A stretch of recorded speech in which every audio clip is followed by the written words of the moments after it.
Welcome everyone to the FY23 Pandemic Recovery Grant Information Session. This is a new grant for ArtsFairfax. My name is Jackie. I'm the grants manager. Today I'm wearing a hot pink and black top, and I have gold glasses and short dark hair. I will have Lisa introduce herself now.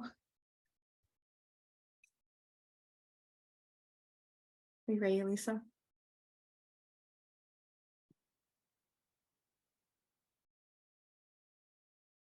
Hi, everyone. Thank you so much for being here. I'm Lisa Merriam, Senior Director of Grants and Services at ArtsFairfax, and we are looking forward to sharing with you this new grant opportunity for the FY23 Pandemic Recovery Grant today. And for those of you who are not seeing me on the screen, am a middle-aged white woman with brown hair, and I have a blue background with the ArtsFairfax logo. Thanks, Lisa. So before we get started, I think everyone's in good shape, but if you're able to find your name in the participants menu and rename yourself to include your organization name. We also ask that you keep your microphone muted while we move through the presentation. And if you have a question that comes up during the presentation, go ahead and drop that into the chat box. At the end, we'll have a opportunity for Q&A and opportunity for you to unmute.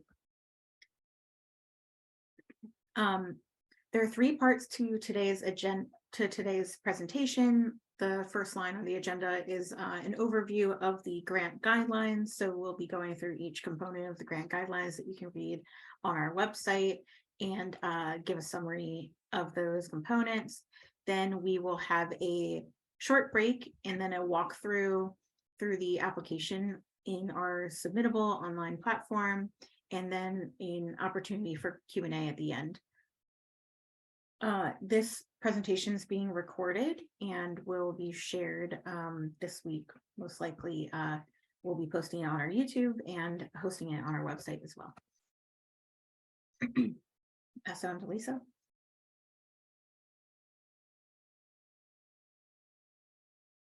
Here is the ArtsFairfax staff. Many of us you may be familiar with, but we just wanted to give a quick introduction to everyone on our team, and also some of our colleagues are also on the call joining us today. Thanks for being here.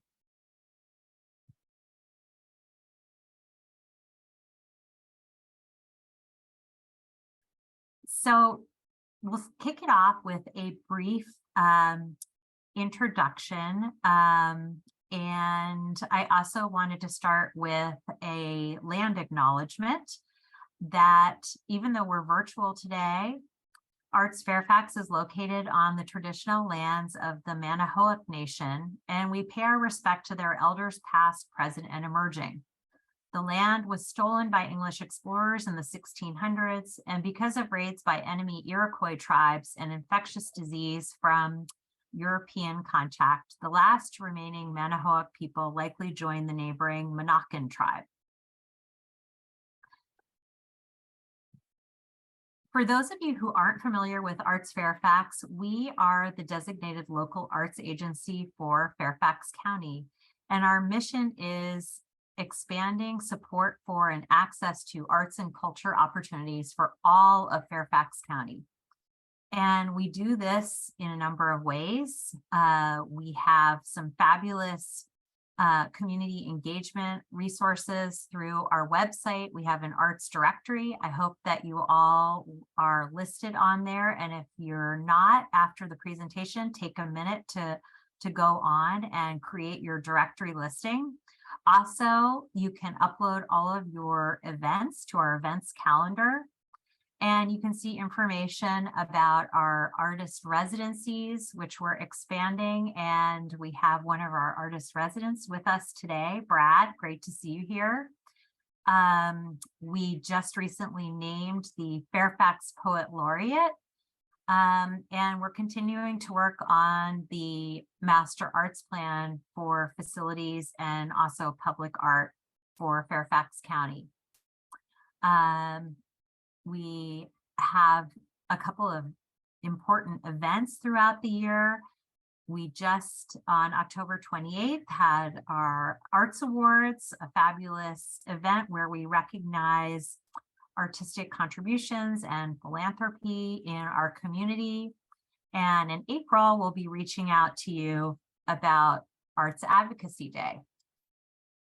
I know that also our communications director may have been in touch with some of you about the Art and Economic Prosperity Survey. And thank you so much for all of your help with that. That's another really important initiative that feeds in with our advocacy efforts.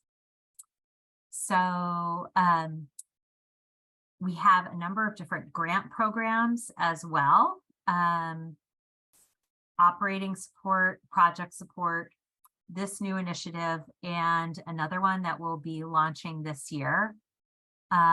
We also have scholarships, and you can learn more about us and our various programs and services on our website.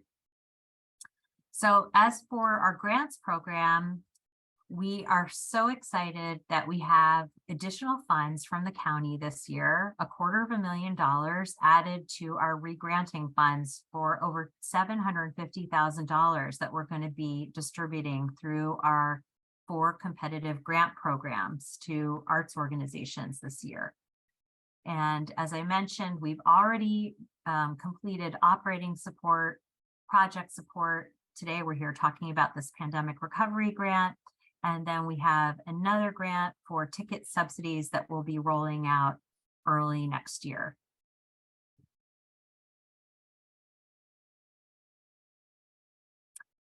The purpose of the pandemic recovery grant is to respond to the ongoing impact of the COVID-19 pandemic by providing support to small and mid-sized organizations, which we are considering with budgets under $500,000, as they build resilience and look to the future with programming, planning, and reimagining their work. Recipients will have the flexibility to use these funds for their most urgent needs, supporting day-to-day operating expenses and furthering the general mission or work of the organization. So rather than funding a particular project, the pandemic relief funds will be used for programming costs, vital administration expenses, including rent, utilities, and salaries. The goals of the pandemic recovery grant are to provide support for both established and emerging arts organizations that were impacted by the pandemic, to contribute to the recovery of the arts sector in the county, to help sustain arts organizations that have not received county recovery funds previously, to support organizations led by BIPOC, which is Black, Indigenous, people of color, staff, presenting BIPOC artists, and or serving BIPOC participants. And another goal of the program is to support organizations that serve arts participants and audiences in underserved and economically disadvantaged areas of the county. And we'll get into a little bit more detail about that further on in the presentation. This slide is an overview of the process that we use for all of our grant programs. After you submit your application, then the staff, Jackie and I, will review your application for completeness and eligibility. We'll check all of those eligibility documents that you've uploaded. And all of the applications that are eligible are then shared with the panel for review. The panelists review the applications virtually, and then they'll get together for a panel meeting, which will be open to you to observe virtually.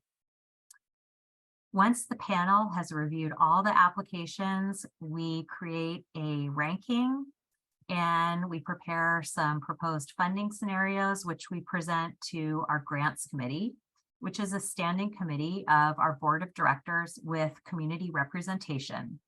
And the grants committee then makes recommendations for funding based upon the panel's average scores and the funds that we have available for consideration by our board of directors. And it's the ArtsFairfax board that makes the final approvals for the grants.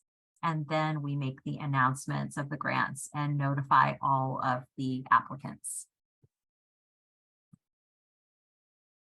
Thank you, Lisa. I'll take here. So I will start by going over general eligibility. You can read all of our eligibility criteria in detail on our website. First ones are having an address of record within the geographical boundaries of Fairfax County, City of Fairfax, or City of Falls Church for at least 1 year. And as you see in red text, that we will be verifying this using the Virginia 102 form. We can talk more about that in detail in a moment.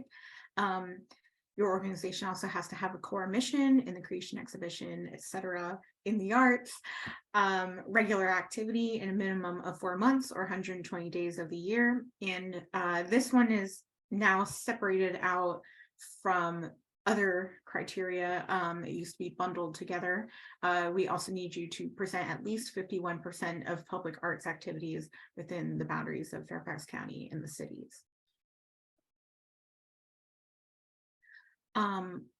You must also meet at least one of the following 3 criteria. And so that's meeting, rehearsing, exhibiting within the boundary of Fairfax County and the cities, or having 51% of your board members within either work or reside within Fairfax County or the cities, and also be able to verify that 51% of attendees are coming from within Fairfax County or the cities. And you can use demographic data or surveys or the other things listed here to demonstrate that in your application.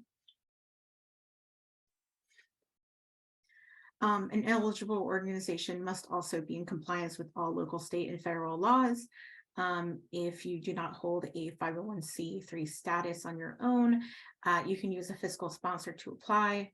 You must also provide an independently prepared financial report. So that is either an audit or a treasurer's report. We did a detailed budget webinar a few years ago, and then another one that was specifically about this year's operating support. So if you have more questions about definitions and how those files work, you can send me an email. I can send you a link to that on our website. This one's specific to this grant. We're restricting this grant for organizations with annual expenses below $500,000. You must also have documented pandemic-related losses. We will be asking for documentation of pandemic impact in the application. You must also have submitted all of your final reports for the previous, so FY22, the previous fiscal year, for ArtsFairfax. And we also ask that you maintain an arts directory and post your events to our calendar. This is a glimpse at the Virginia 102 form. That's just the first page there. And there's links in this presentation for you to follow through and learn more about the form.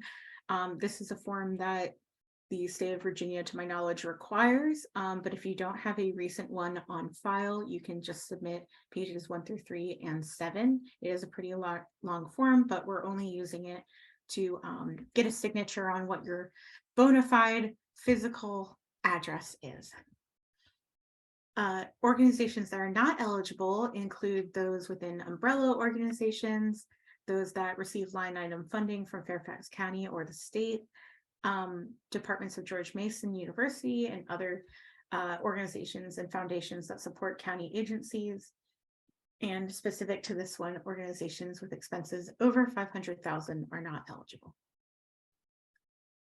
To apply with a fiscal sponsor, first step, reach out to me, let me know, send me an email saying, here's the name of my fiscal sponsor, or how do I go about applying with a fiscal sponsor? Do you have recommendations?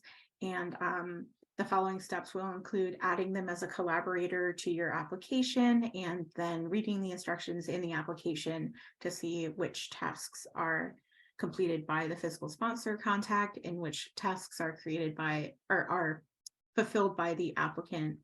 If you have questions about that, please email me. The fiscal sponsor will manage the grant funds if an award is made. Restrictions for this grant. They must support activities, programs, and projects occurring within Fairfax County or the cities. They must have a qualified artistic or scholarly leadership, someone who is capable of completing any grant-supported activities, and must occur within the dates of July 1st, 2022 through June 30th, 2023. So this can be retroactively applied to expenses that have already happened since July this year. They cannot be used for replenishing reserves, fundraising activities, construction or renovation, political advocacy. Activity is not open to the general public, although this grant can be used for paying salaries and things like that. Debt retirement, pre-grant costs, or faith-based activities. And as with the previous 2 years, there's no matching requirement for this grant. There are 3 budget levels. Level 1 is under 100,000, level 2, 100,000 to 250,000, and level 3, 250,000 to 500,000. And then there are corresponding potential award amounts for each of those levels. So in the application, you will identify which level you fit in.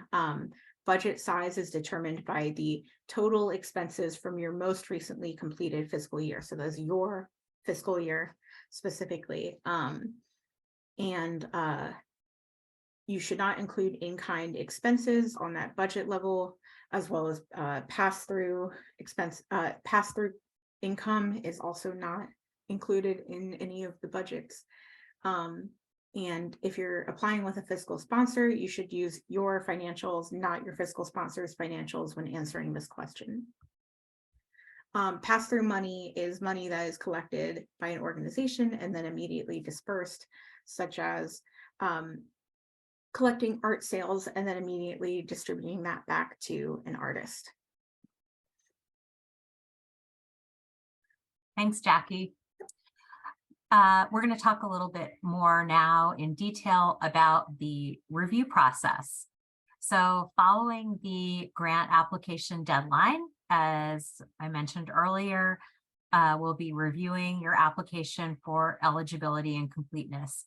If your application is missing something or we're not able to open one of the files, we will reach out to you and we'll give you an opportunity to correct that. But if the application is determined to be ineligible, it will not be evaluated by the panel. You will receive an email notifying you of that. All eligible applications are evaluated by the review panel. Panelists are art professionals with a knowledge of a particular arts discipline. And we welcome your suggestions, nominations, and volunteers for reviewers. And please reach out to either Jackie or I if you have someone that you think would be a great panelist for us. We appreciate that. So the panel meetings will be held online. The reviewers will be in person at our office, and we will send a Zoom link to all of the applicants and let them know what day and time their application will be reviewed. And you'll have an opportunity to observe and listen in on the comments for your application. And also, if you are tuned in on Zoom and observing, you'll have an opportunity, if needed, to submit a panel correction form. So this is a special form that is available if you hear something in the course of the panel review that is an error then you have the opportunity to email in this correction form to us. It's not an opportunity to submit new information about your application, but if there is a mistake of something that is discussed that is part of your application, you can refer to that. And so we hope that that will be a nice incentive for you to get to hear the reviews. We always learn so much from these panels. And even though we are taking notes and we'll share the comments with you afterwards, it's still a great opportunity to be able to hear the review in person. So it's the ArtsFairfax Board of Directors that makes the final decisions. They base those decisions upon the evaluations from the panel, the overall goals of the grant, and the amount of funds requested. The role of the ArtsFairfax grant staff is to recruit and assign the panelists. We check the applications for eligibility and completeness. We also compile the panel scores, facilitate the panel meetings. We provide the feedback to all of the recipients, not just on request, but you will get that once you get your award notification. We develop the funding scenarios, and we also provide technical assistance on the submittable grant portal.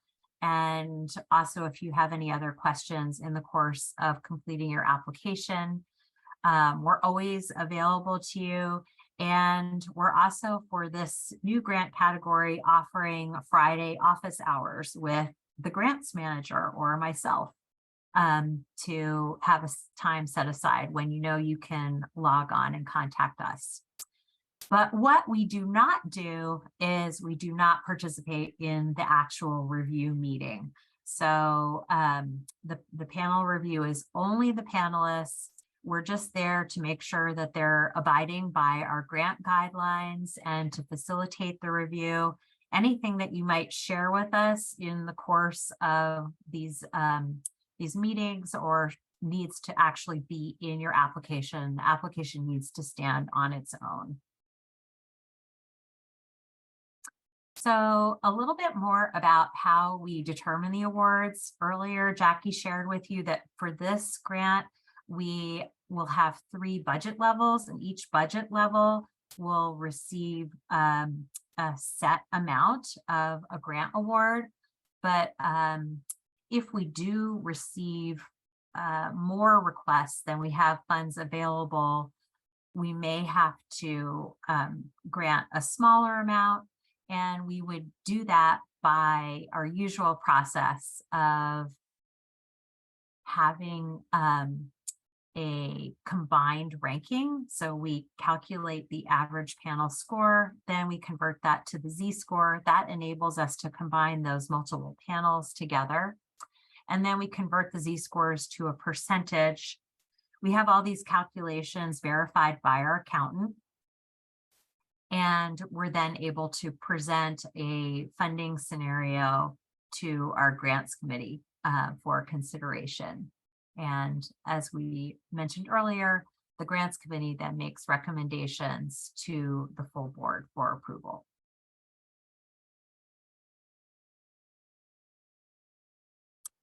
I'm going to keep going here and talk about how the panel reviews each application. So for the pandemic recovery grant, we have 6 evaluation criteria. The organization profile, which is the history, mission, relevance, and capacity of the organization. Your programs and services, which is your ability to create quality mission-driven work.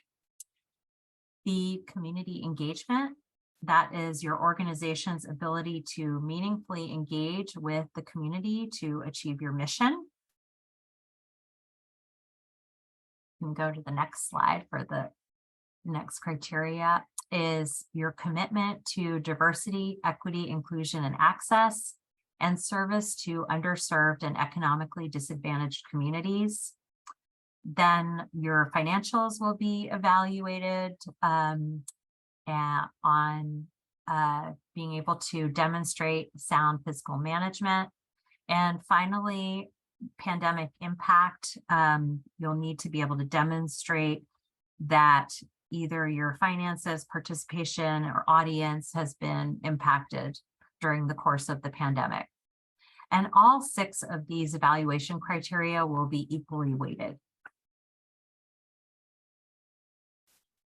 Here are some definitions, which we also have included as part of the application, right, with each question on diversity, equity, inclusion, access, and what we mean by underserved.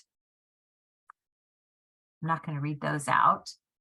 And we also have put together this matrix, which shows each section of the application, the related criteria, the applicable questions, and any uploads that the panel will also be referring to in evaluating each of those sections. So we hope that that will also be helpful to you in completing your application for this grant.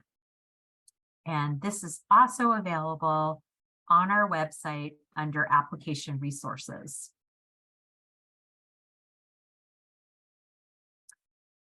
We have additional resources available to you. So in the second part of this presentation, we're going to quickly show you our web page and where you can find all of these resources, and also the submittable portal. But just know that the grant guidelines are available on our webpage. They're also linked in the submittable portal. Then there are online application instructions. There's a blank application form. It's in Word. So that is intended for you to be able to especially compose your narrative responses, and then you could copy and paste from word processing into the application. We have some links to your census data, demographics, and other information that will be helpful in responding to some of those questions.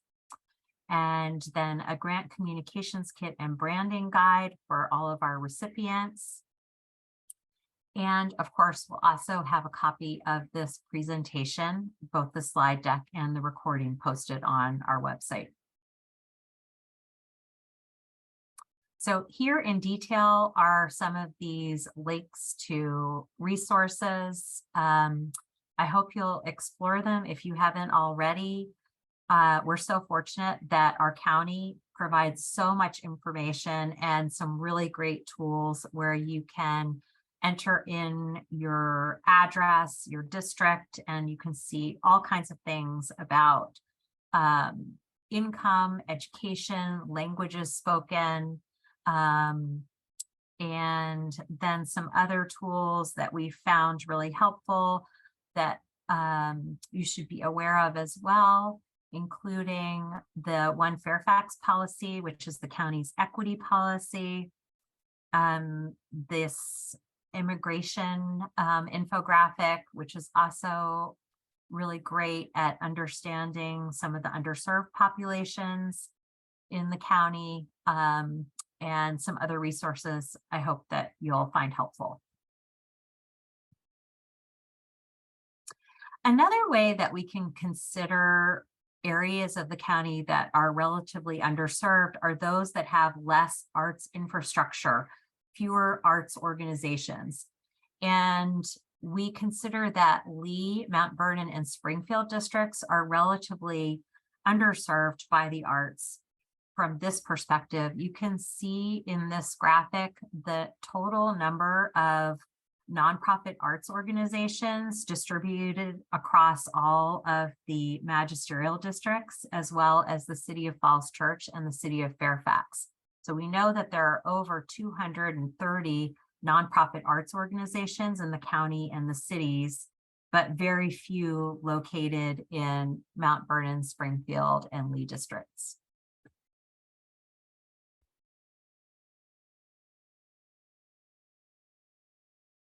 Thanks, Lisa. Next we'll go over some of the panel insights and grant writing tips that we've gathered over years of running grant programs. we just had, I hope you're able to join the data and storytelling webinar that we just hosted with NBLAA. And this is a big one that panels always bring up, is they love seeing data to support anything you talk about. So that can be demographic data, qualitative data, quantitative data, et cetera, et cetera. As Lisa mentioned before, we don't participate in the reviews. And so it's good to assume that the reviewer knows nothing about your organization and write the application to be somewhat comprehensive and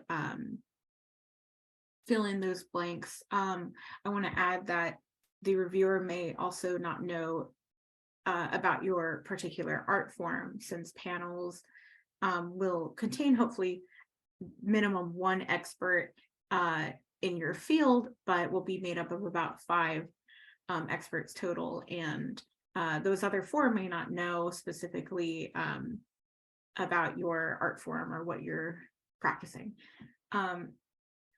Demographic data usage, as I just mentioned, also sharing details on your strategic priorities and giving examples on how they would be executed. We're not asking for a strategic plan here, but there is a kind of, the first question is like an organizational overview that asks you about your organization goals. So that would factor in there. And also a budget that includes diverse revenue streams with balanced with a variety of unearned and earned sources, as well as board giving. There are also some weaknesses that become apparent, and ways that you can combat that are by demonstrating an awareness of your community, and again, using that demographic data to show how your programs are being designed and how you're attracting audiences with your community engagement practices. It's also a good idea to differentiate yourself as an organization, explain why you're special, why you stand out, why you're presenting a unique and important service. And also consider diversity as holistic, not just one aspect of your organization. So that's considering diversity beyond race, consider age, sexuality, gender, country of origin, etc. And you can read our definition for diversity to get an even longer list of those attributes. And you can discuss diversity in terms of board leadership, artistic, ensemble, and audience. Here are some tips that will just compound onto these other panel insights. So the questions in this application are not limited by word count, but there is a suggested word count, and they're pretty low.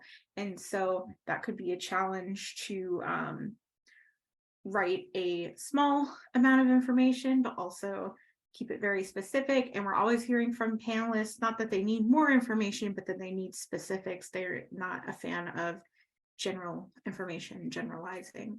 Again, use that qualitative and quantitative data. Big one, log out of your submittable when you're not actively working in the application. This will help you avoid technical issues while you're working. It's okay if you're sitting down and working for a long period of time. I also recommend refreshing periodically, manually saving the application periodically. It does auto save, but just a good idea to log out every once in a while and make sure that you're in the most up-to-date and active application form. Again, panelists reading your application may know nothing about your organization or your program, so let them know. And also use the evaluation criteria to guide your responses. The evaluation criteria is embedded into the application, and the questions are also written to guide you to answer that criteria exactly. It's also a good idea to create and edit the narrative text offline and then copy and paste into the online application. This is for a variety of reasons, but one, it's nice to have a backup of all your answers in case something does go wrong technology-wise. And then also it will help you keep an idea of how many words you're writing per response. Again, there's no word limit, but there is a suggested word count. Some more tips: avoid using that jargon. As I mentioned a minute ago, there may be other arts experts who don't know your specific art form. So you want to define jargon if you do use it, or avoid it altogether. Verify that all your contact information is correct. So that's emails, phone numbers, addresses, website, and consider who will be receiving the grant funds 2 months, 3 months down the road when the award letter is being made. Make sure that person is on the listed correctly on the application. Lisa highly recommends having someone proofread the application, someone who hasn't been working on the application. We're not asking reviewers to evaluate you based on punctuation, grammar, spelling. That is not a factor in the review. However, proofreading for content is a really good idea. Do not repeat information in the different narratives. That will help keep things short and brief and easy to understand for reviewers. Financial information should match your financial documentation. So anything that is included as a file upload, make sure those numbers are explained or match what's in your financial narrative. So that question that you're actually writing out. And also start your application early. This application is open for longer than they normally are, and you have plenty of time to sit and think about it. And this application is also due at 5 p.m. as opposed to midnight. So there's maybe a little less time than you would normally expect on that very last day to get in on time. Please don't wait till the last minute. Please. Especially if you're having technical issues, let me know right away. So those required documents include the IRS letter of determination, that independently prepared financial document, so the treasurer's report or audit, your board list with addresses, and please note which board members live or work in Fairfax County. Fairfax County or the cities. Your most recent 990 submission, that Virginia Form 102, that's the one that we're requesting to verify physical location. Your list of key staff and board members with bios, and 1 to 3 work samples. So other applications required 3 work samples minimum. This is 1, 2, 3, up to 3. Work samples can also be submitted as a YouTube link or live link to an audio or video submission. And in the place in the application where you describe what that is, make sure that you are leaving timestamps for what portion of that video or audio file will be watched, as well as make sure that link is live and that the reviewer does not need an account or need to request access to that file. It has to be live and able to be watched on demand without any extra steps. Otherwise, the reviewer won't be able to do it. Terms and conditions. So this you can read in detail in the guidelines. You will sign off on the terms and conditions when you submit your application. If you're applying with a fiscal sponsor, that fiscal sponsor will also sign off on terms and conditions. Excuse me. At a period while the application is open, and before the deadline, they'll receive a separate form, but everyone applying will check a box at the end that says they're signing off on the terms and conditions, and this is available in the guidelines as well. There will also be an additional form sent through Submittable. You'll receive an email and a notification from Submittable when that becomes available. It will open sometime closer to the start of the panel, so after the application has closed.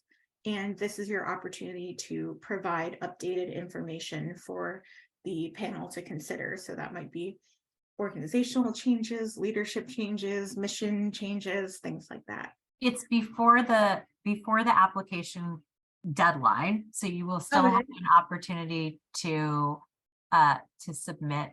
Sorry, before the panel meets panel, but and after after the application deadline. That's right. It's like, okay, that's right. So we don't have an exact date now, but that will be determined based on how many people apply and kind of what we're hearing. It's just major organizational changes, not an opportunity to write another application, but just if there's something, for example, if you have a new board or a new staff member, or you received a major grant, something like that happened after the application closed, before the panel review begins, it's your opportunity to share that information with us. It's best practice to submit that later rather than sooner, opposite of the application itself. The main application, submit it sooner, we have more time to catch issues with it, but the addendum, better to submit later to give yourself more time to catch those organizational changes. Also, we can note when we're going through the submittable during the next section, but the addendum is editable. So if you submit it and then something else you want to add on to it, you can reopen that addendum and add to it all the way up until the time that form closes, right before the panel meeting. And then we read those addendums into the record and make sure that the panel considers that additional information as applicable. As part of the terms and conditions of the grant recipients will also be required to acknowledge ArtsFairfax funding for the duration of the grant. So for grant ads for print and digital publications, you would reach out to myself and receive a customized ad for the dimensions and other things that you need, the restrictions that you need for that file. We also ask that you tag ArtsFairfax, include art acknowledgements for ArtsFairfax in all of your print and digital communications, and all of the details on how to do this are included in the grants communication kit. This is for recipients of ArtsFairfax grants. There's also an appeals process. You can appeal a grant within 2 weeks of award notification if you were denied based on criteria other than those set forth in the guidelines, the grant panel's failure to apply the applicable guidelines, the panel's failure to consider relevant evidence presented in support of the grant application, or a direct result of an undisclosed conflict of interest. You can read a more detailed description of these aspects in the guidelines as well. I want to keep saying that, but that is the main guide is all there and available to download from the website. And then just to summarize everything that we've covered so far, we want to highlight how this grant is different from previous ArtsFairfax grants, since it is a new grant and special to this year. So as mentioned before, budgets over 500,000 are not eligible for this grant.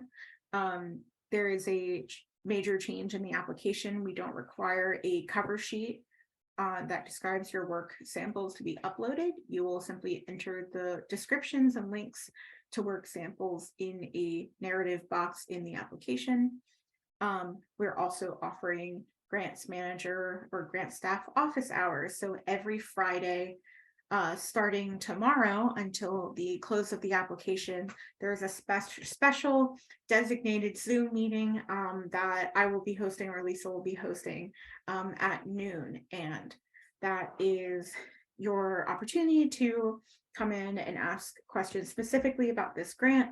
I am generally available at many other times, so you can always call or email me or set up another meeting, but this is just an extra opportunity that we're offering. And then also funding priority will be given to organizations that have not previously received relief funds from the county, as well as BIPOC organizations and those that serve economically disadvantaged areas of the county. Receiving prior relief funds does not prevent you from receiving this grant. It is just, we're giving extra priority to organizations that have not received relief funding. So the application is now open and live and able to be found at artsfairfax.submittable.com/submit. Office hours start tomorrow from 12 to 1 and we'll be running every Friday until the end of the application. That application is due January 20th at 5 p.m., not midnight, 5 p.m. The review panels are February 21st, 23rd, and 24th next year. We're skipping the 22nd. And the award announcement will come in April. And then August 1st, all ArtsFairfax final reports are due and submittable. Before we go on to the next section, we've just shared a lot of information, and I wonder if there are any questions. We already have one popped in. Okay, great. Yes. The total amount of funding available through the pandemic recovery grant is going to be $170,000. So this is a huge grant for us. And we hope that we'll get a lot of new applicants and applicants from those priority groups. But since it is such a large fund that is available, that's why we're encouraging everyone to apply, whether or not you meet those priority criteria. Any other questions?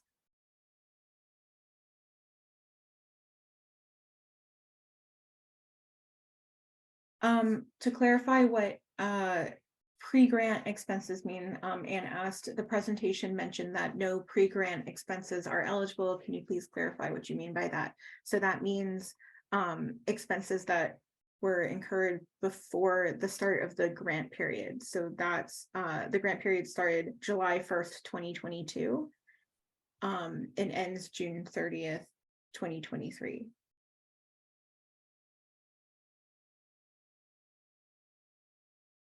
We can go back to the submittable slide and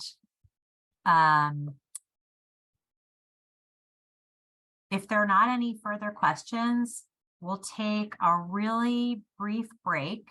We're doing great on time.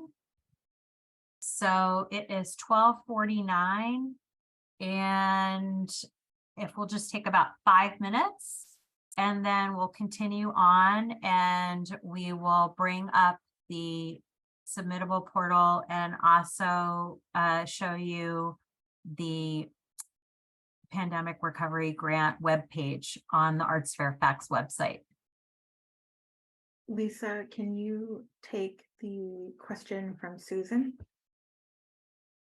The budget level is based upon your most recently completed fiscal year. And the award amount is, we expect it to be a flat amount. It's whatever your most recently completed fiscal year is, depending upon what your dates you use. And it will be a flat amount, but that could be lower depending upon the number of requests that we receive. So at this point, I would assume the amount designated for each budget level.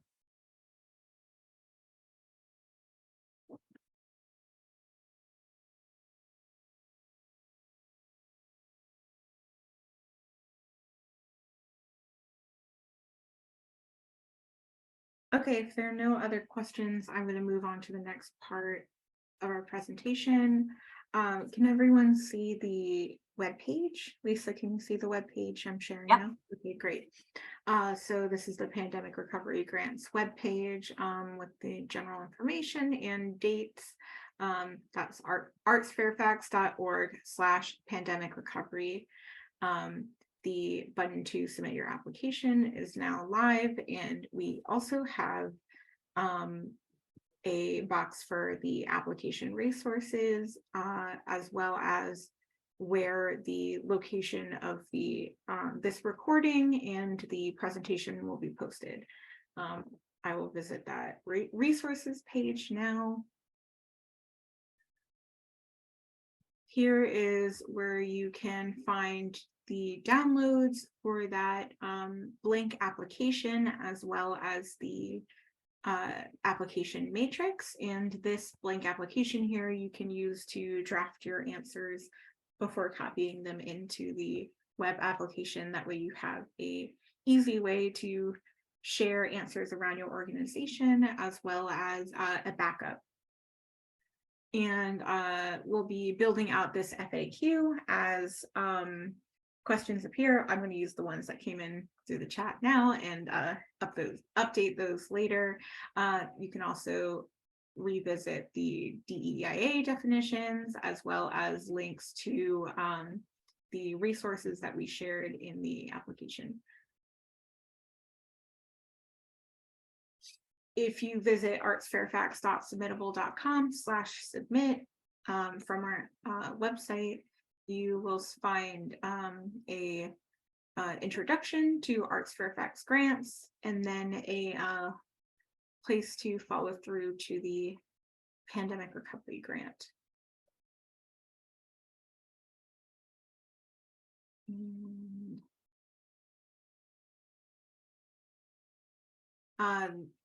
First, what comes up is a quick overview of this grant, as well as a link to our web page. And also, there's no word limit. There's a reminder here that there's no word limit when you're working in the application. And I'm going to quickly run through the eligibility quiz.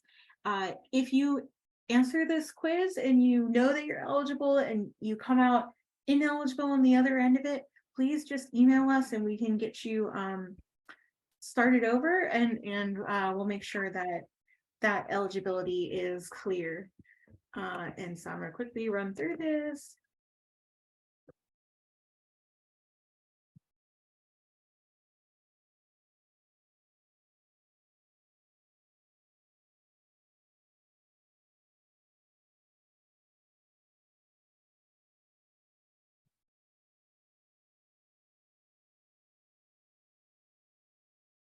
Let me quickly make sure I did that correctly.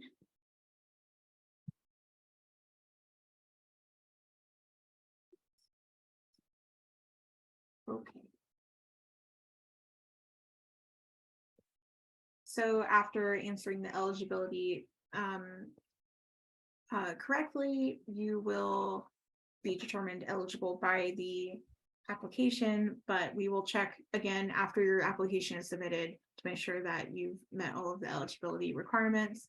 The first section of the application is eligibility continued. So if you were applying with fiscal sponsor, this is where you'll find the first set of instructions and just a quick guide on how to apply. I don't know if you just saw that up at the top of the page here, but it did say draft saved. So submittable is saving as you go. I also want to point out, before I get any farther, that this part right under the introduction is where you can invite collaborators, and there's a guide to this on Submittable's help desk. So, as well as linked in our online application instructions on our website. And so clicking that link brings up a field where you can add in emails, and you will be able to work simultaneously in the application as your collaborators. This is also where you will upload this eligibility continued is where 5 required documents will be uploaded. So that's the determination letter, the treasurer's report, the board list with addresses, the 102 form, and your most recent 990. And make sure you read the instructions. There's also a link to that 102 form here, as well as a link to the database where you can look up when the 102 was last submitted. I believe that's how that works. The next section is applicant information. So this is where your names, addresses, contact information will be entered. Social media information. Here we have grant contact name, title, email, etc. Same for chief administrator and board chair. We also ask here that you identify if you have BIPOC woman or veteran leadership, and whether you've applied to ArtsFairfax in the past, and then also which COVID-19 relief funding you may have received previously.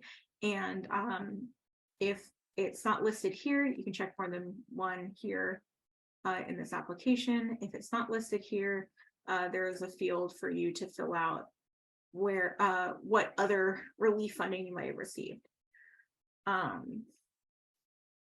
This is also the budget level, location, and other things. The next section is organizational profile, and here we have 2 narratives. This narrative is briefly describe your organization's history, mission, goals, and then also how does your organization serve your community. And the criteria for this section is listed right underneath the title of the section. So use this criteria as you answer the narratives.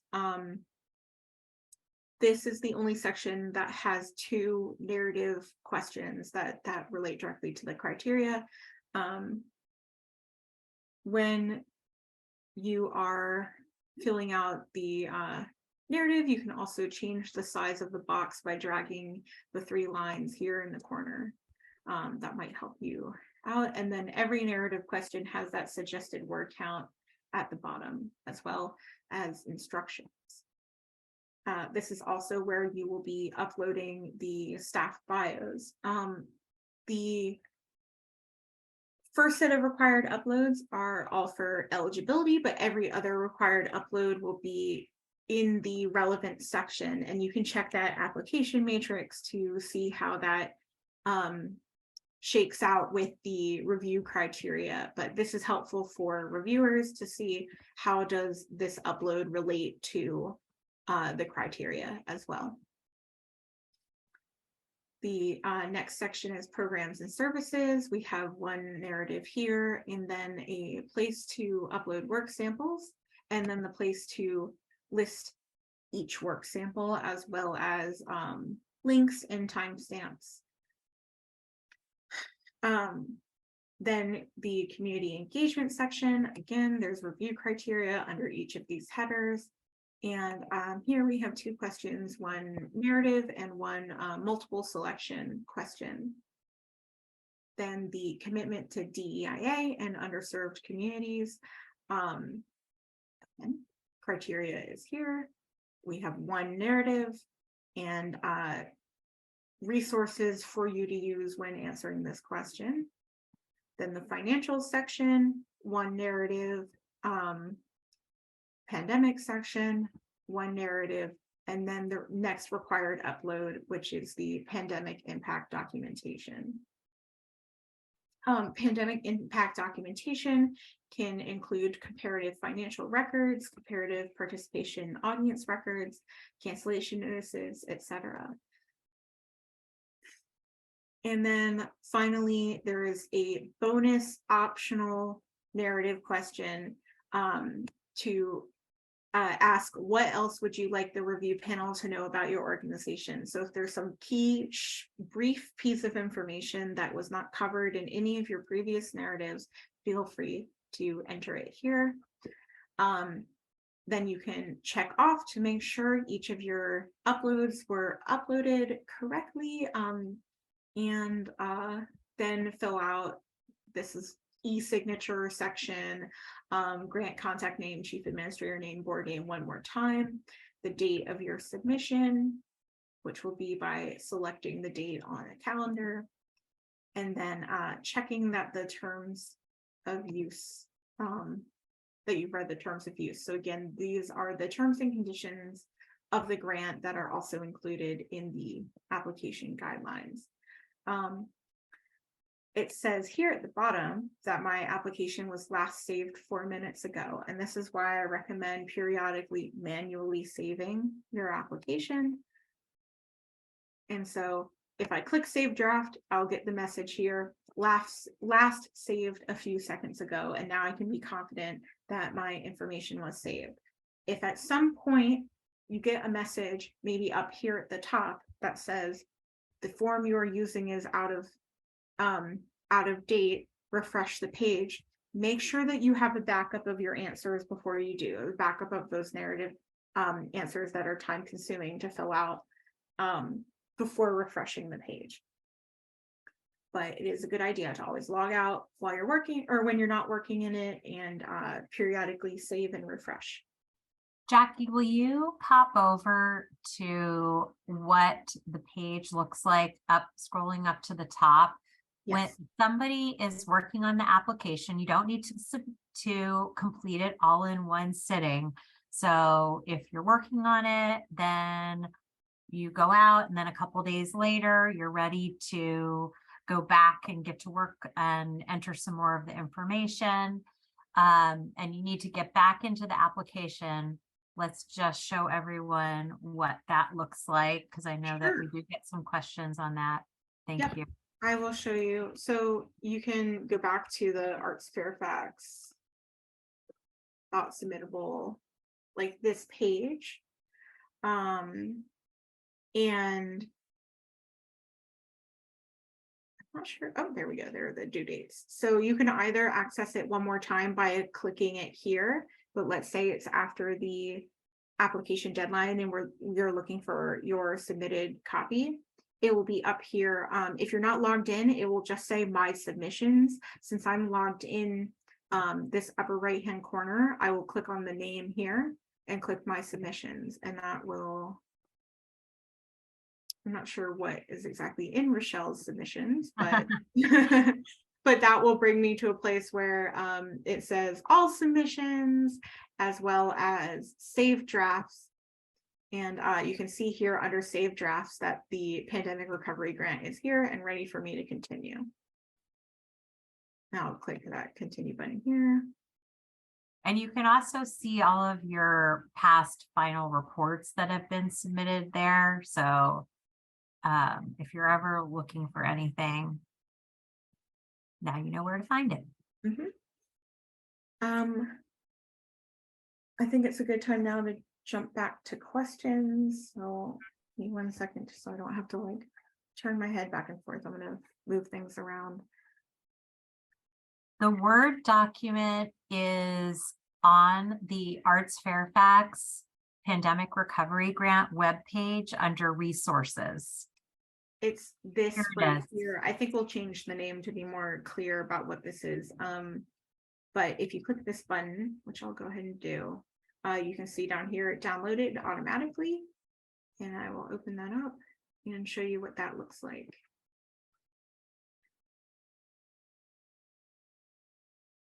One moment.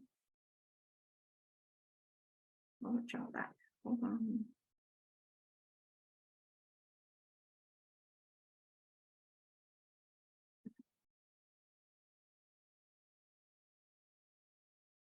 So looks like this. Sorry, I zoomed in a bit too much. And this is not the official application. To submit an application for this grant, visit the ArtsFairfax submittable site. But you can use this to draft answers or share easily without going through the collaboration feature, share those answers among your organization and then have an easy backup. This time we've placed text boxes for to be clear where those narrative questions are. So every narrative question has a text box. However, once you download this, this is yours to do whatever you want with. So feel free to edit this, delete whatever you need to, simplify it. But this is a copy of every question, narrative, short answer, multiple choice, etc. that's in the application. In a way, it's easy to edit, download, print, share, etc. But we will not accept a version of this as your submission. You have to submit through Submittable. Similarly, if I click the button here, this will download the, it doesn't automatically download the application matrix, but it does open up a window for downloading or printing. So those icons are here in the corner, and you can view this application matrix while working on the application to see how the questions compare to the criteria.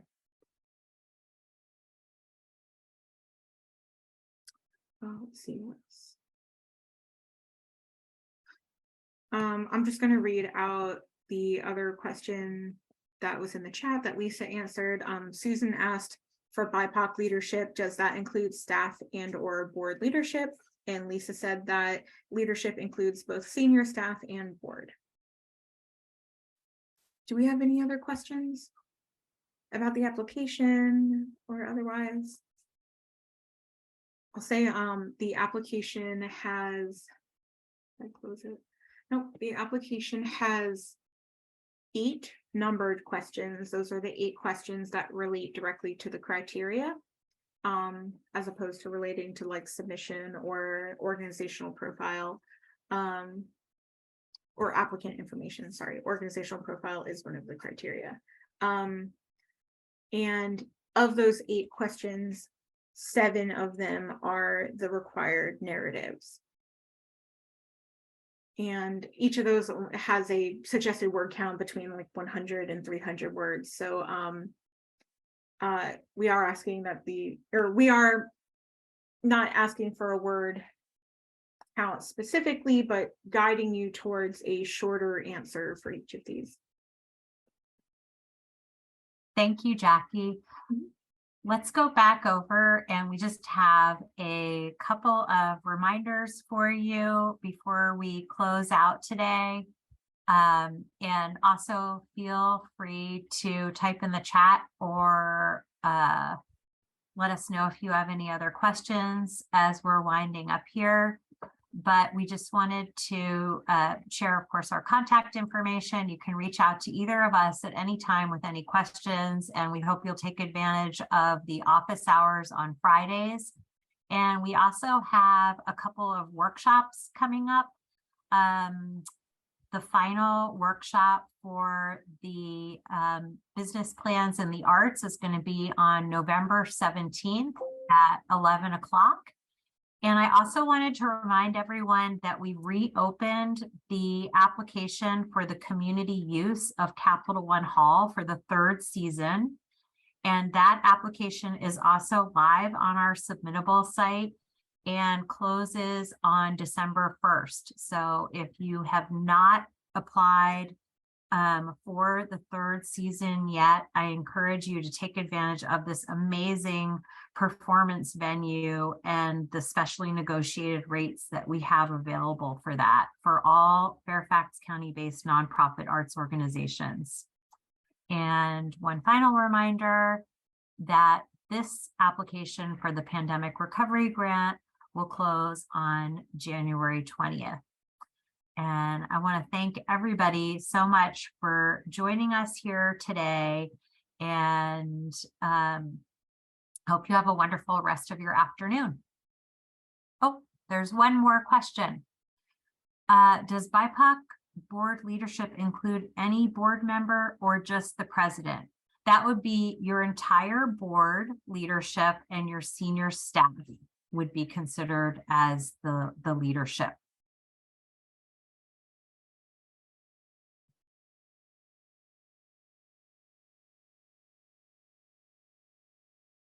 Okay, thank you again. If anything else comes up as you're reading through the guidelines or starting your application, we are here for you. And thank you again. Good luck with your applications. We can't wait to read them.